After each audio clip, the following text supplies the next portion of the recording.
You need your history notebook. As you watch the video, complete the map in your notebook. Pay attention to the speaker because you'll be asked to place special symbols on the page to prove that you are watching it. The teacher will tell you where to place the symbols. If you do not have these symbols on your map, you will not receive credit for completion. You must watch the video and complete the tasks. Okay, here we go. We need to revisit our mapping fluency, and we're going to come back to this a lot more because this really is where we connect information across the units and we really start to understand where different things happen and how the Monroe Doctrine is connected to the Proclamation, how that's connected to the Louisiana Purchase, all the way to the Pacific Ocean. And so we're going to do our mapping again. You can tell this person did it across 2 pages in their notebook because there is a lot more to write, so it does help make it bigger. So if that's what you would like to do, you may go ahead and do that there. I'm going to do mine right here. So I have my paper right here so you can see it. And here we go. We have a lot of things to add. We have some early republic to add, the Louisiana Purchase, the Monroe Doctrine, the Missouri Compromise, things like that. All right, so starting on my mapping, let me just pull this just a little bit. Here we go. We draw our eye, nose, and chin. When we say eye, we think of what country was always watching, and that is going to be none other than England, Britain, Great Britain, whatever you want to call it. Nose, being nosy about what's going on. It's the continent of Europe. Specifically, we're looking at the countries of Spain and France. Sometimes they get involved with what's going on. Sometimes they stay out of it. It just depends on how it benefits them. And then, of course, the chin holding us up. We have the continent of Africa. All right. 1492, Columbus sails the ocean blue. Where's Columbus looking to go? He wants to go to Asia. He is looking for that water route to get him to Asia. Well, why? When we think of our purse and reason to go, we say, okay, that's going to be economic. He's looking for those gold, silks, and spices. Does Columbus end in Asia? No. He, of course, lands in the New World, so we're going to go ahead and draw it. Ooh, that right there.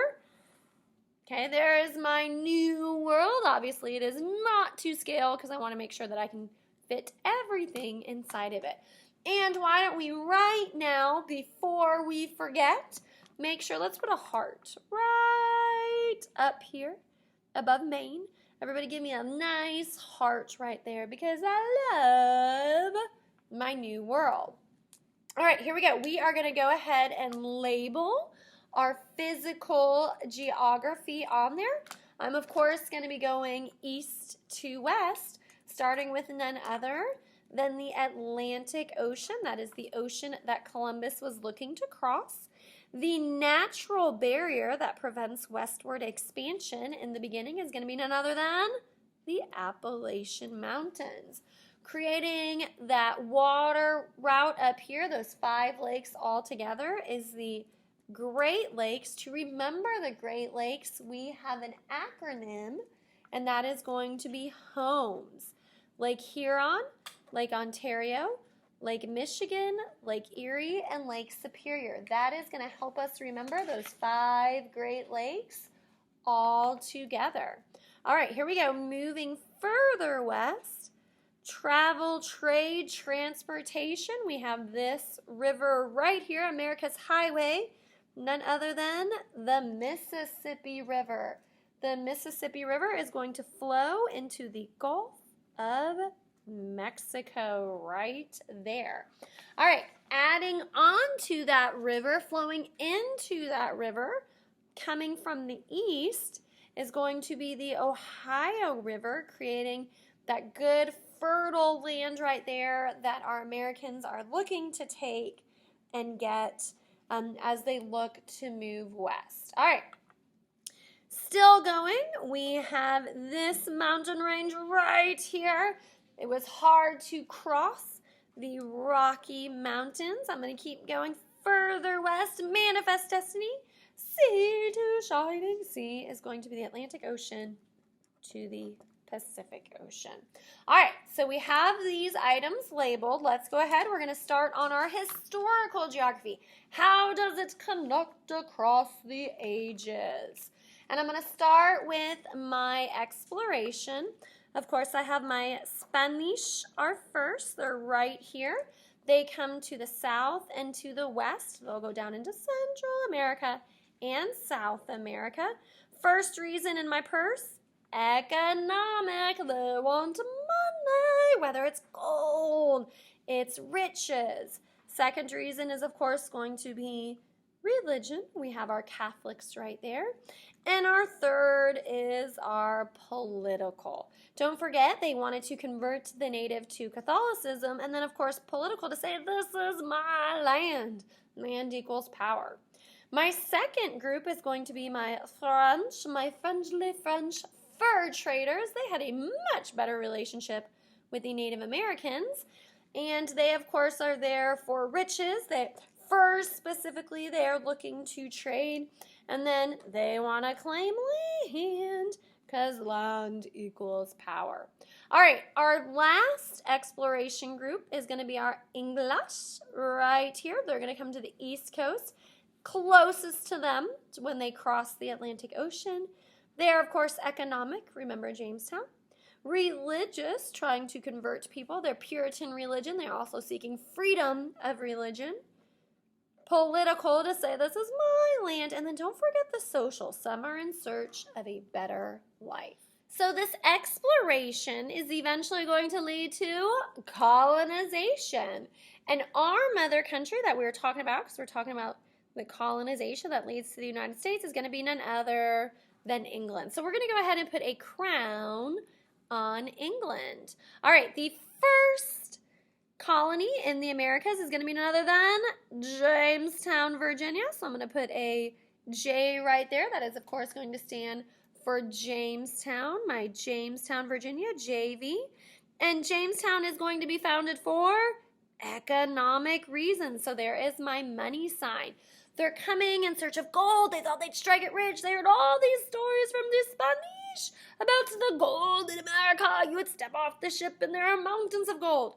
That is not what happened. The Spanish were lying. But they do come over. A lot of them die the first winter. Eventually, they're going to survive, and the way they survive is by planting tobacco. So tobacco saves the colony of Jamestown.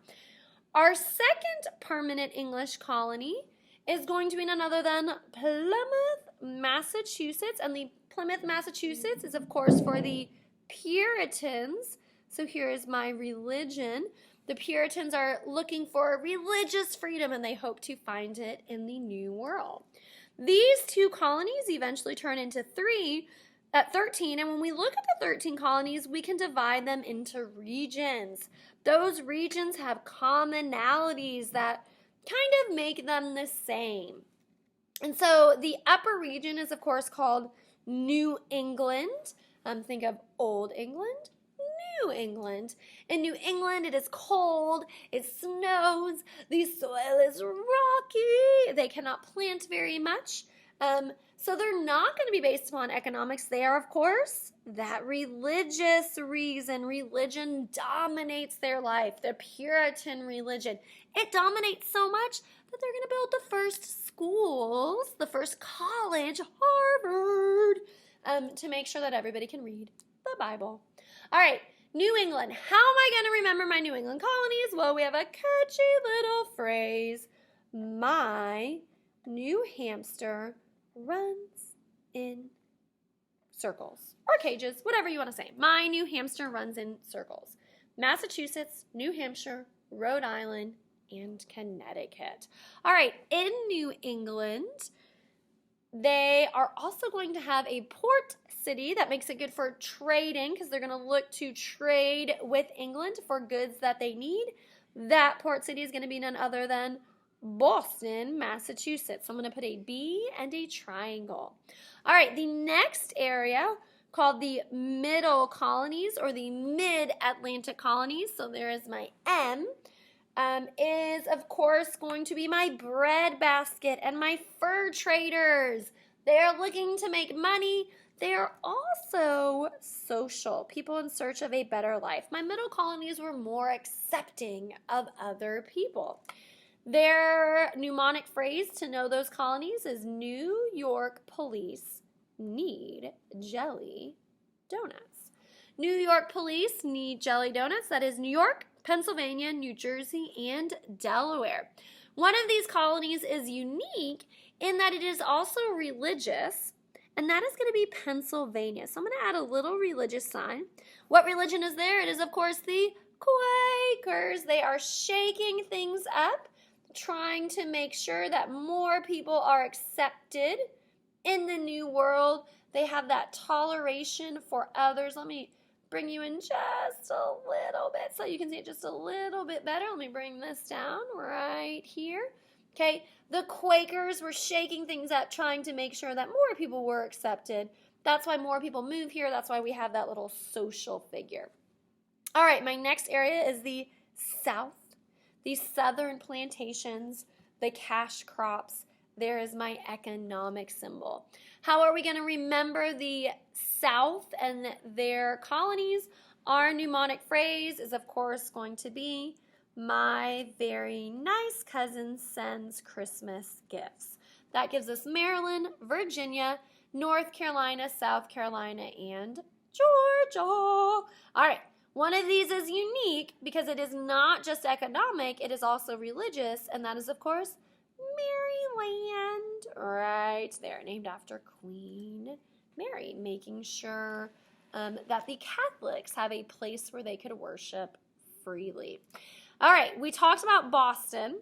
The other port city that has lots of trading is going to be none other than New York City, right there. Lots of trade coming out of that port. And in the South, it is going to be none other than Charleston, South Carolina. We'll talk more about Charleston really when we get to the Civil War and how you have the trading going out of there. All right, our colonies are doing good. Our colonies are prospering. The reason our colonies are prospering and doing good is that they are participating in the triangular trade. All right, coming out of the Americas, raw materials, cash crops, natural resources.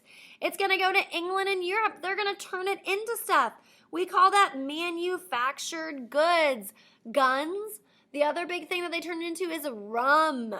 And then that gets traded down into Africa. And of course, we know coming out of Africa was the trade of the enslaved people. Does this go one way? No, of course it goes the other way. England sends stuff to the colonies. Africa sends stuff to England and Europe. And we also see the colonies sending those raw materials to Africa. All right, in this triangular trade, who is going to make the most money? It is, of course, England and Europe. These mother countries create colonies for their economic benefit.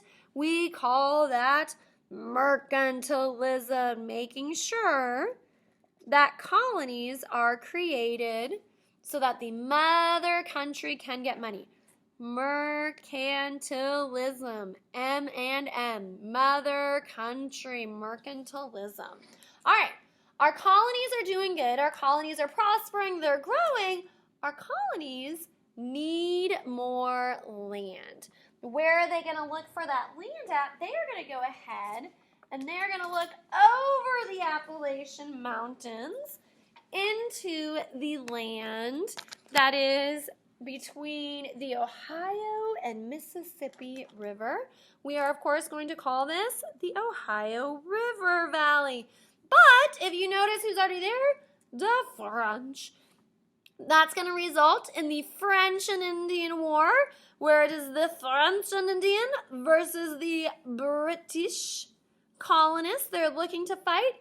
We end up winning in that French and Indian War. The British do. They're so excited. The colonists are going to move over the Appalachian Mountains, except the king says, stop. He says, do not cross the Appalachian Mountains. And what does he say stop in?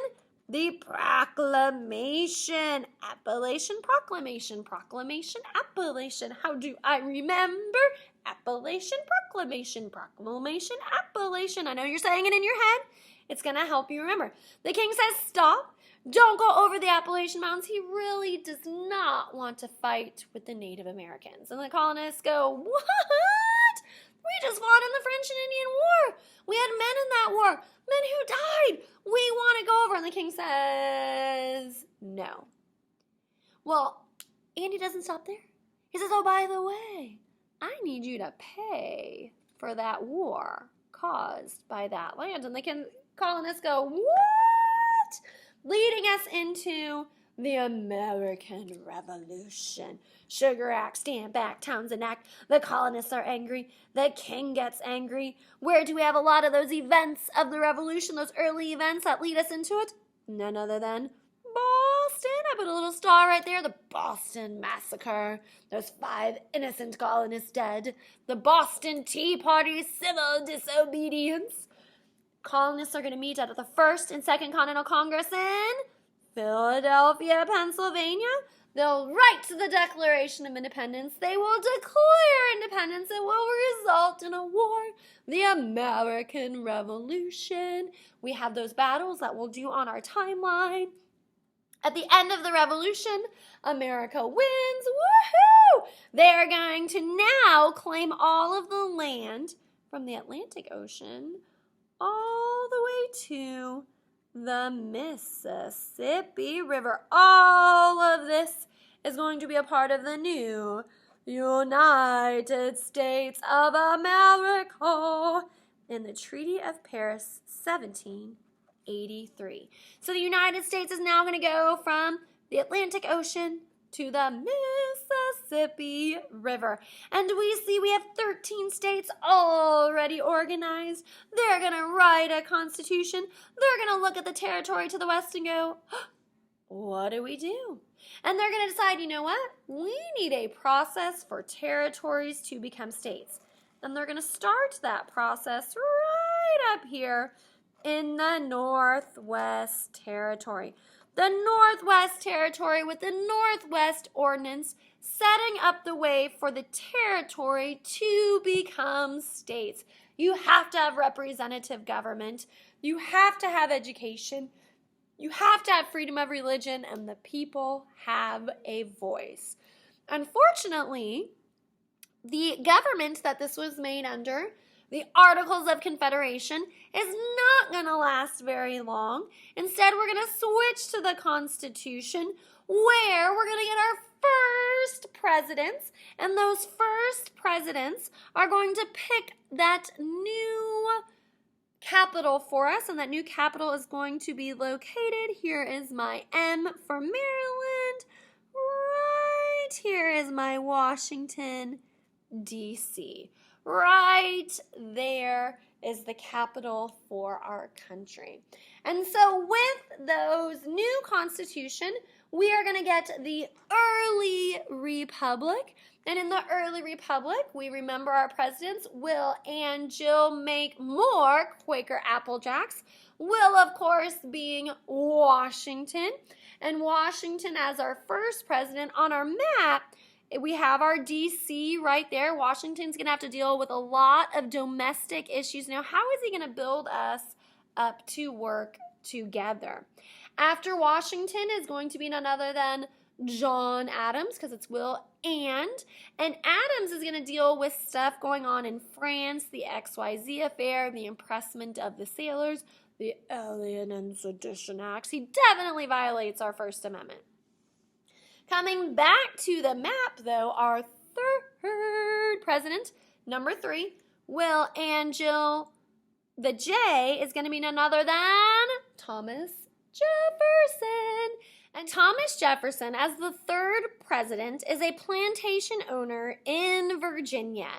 And he's all about the farmer. Remember, he's a Democratic Republican. And so he's listening to the farmers in the West. This is the Western United States right now. And the farmers in the West are having a problem because they're growing stuff in that Northwest Territory area, those new states that have been created, Ohio, Kentucky, things like that.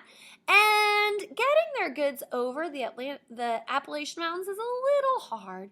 They look at Jefferson and say it would be a lot easier if we could go down the Mississippi River through the port of New Orleans and around to trade our goods. Well, it's a great idea. The only problem is New Orleans is claimed by Spain. And because New Orleans is claimed by, not Spain, France. New Orleans is claimed by France. Oh my goodness, Miss Howson, it's France, it's France. New Orleans is claimed by France. Don't forget the Cajun in New Orleans. That's French. I'm sorry. New Orleans is claimed by the French. Go ahead right now.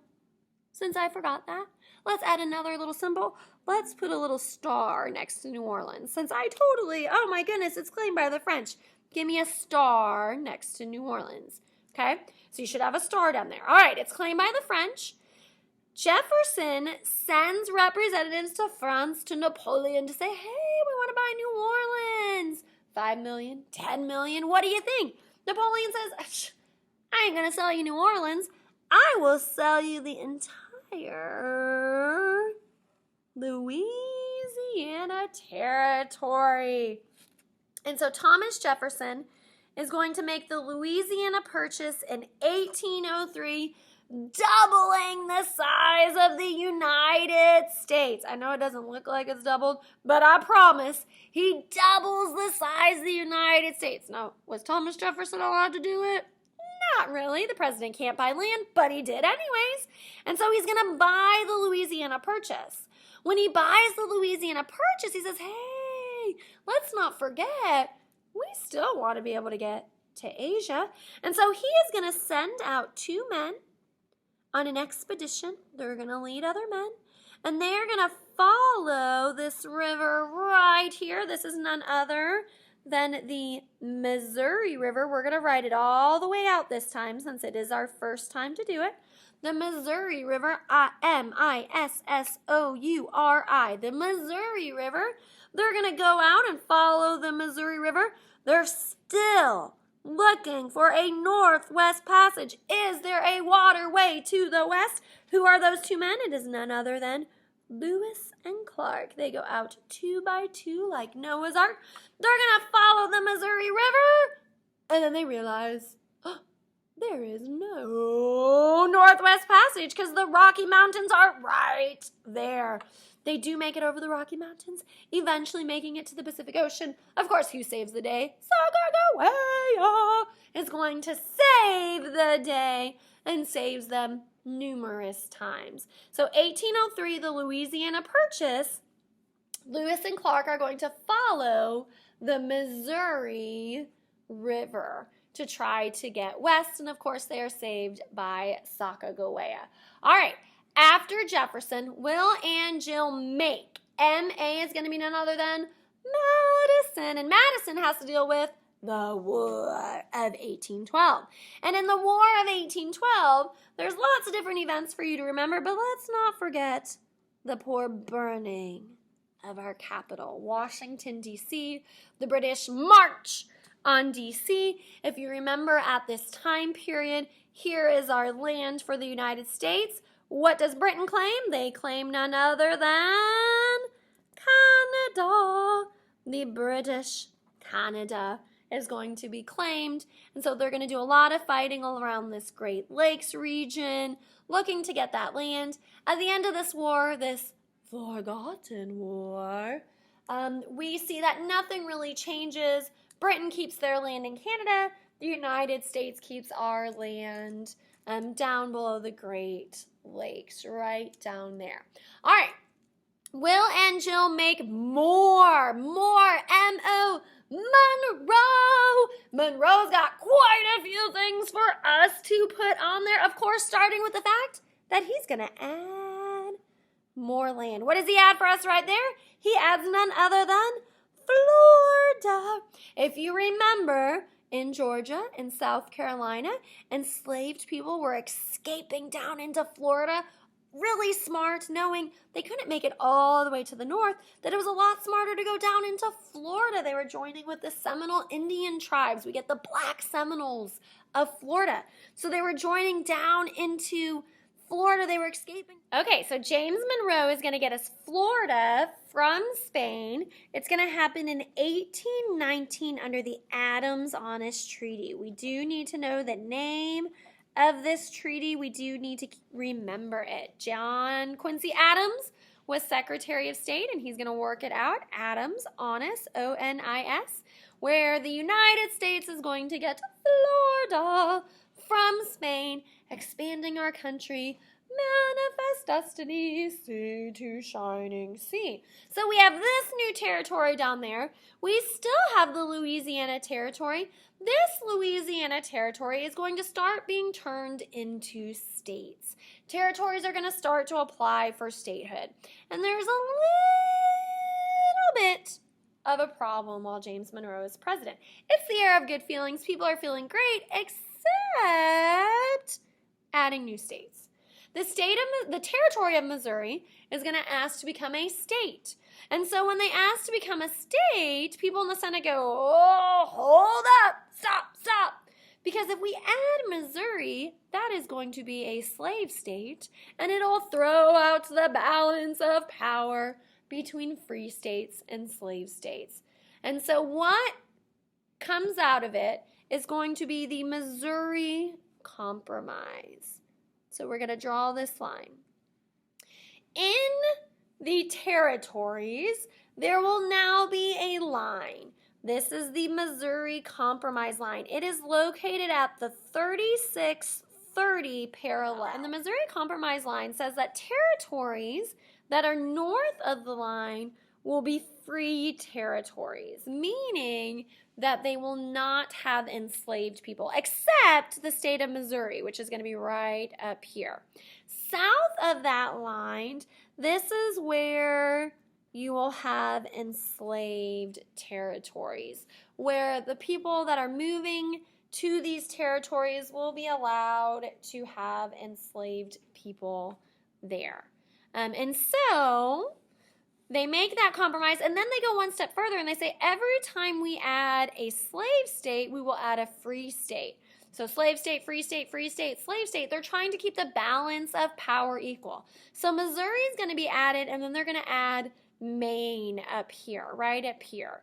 So Missouri Compromise, 3630, free state, slave state, keep the balance of power equal. All right, so Monroe has Florida. He has the Missouri Compromise. He also, it's the era of good feelings. Monroe's feeling pretty good. We stood up to the British. And so he feels like he can stand up to the rest of Europe. And so right here, he tells the rest of Europe, he says, stay out. Stay out of the Americas, whether it's North America or South America, going all the way down into South America. He tells Europe to stay out. In the Monroe Doctrine, he makes it clear to Europe that the United States of America will stand up for those Latin American countries who had just gotten their independence, looking to be free. You in Europe need to stay out of the Americas. And so we start to see how our history is connected.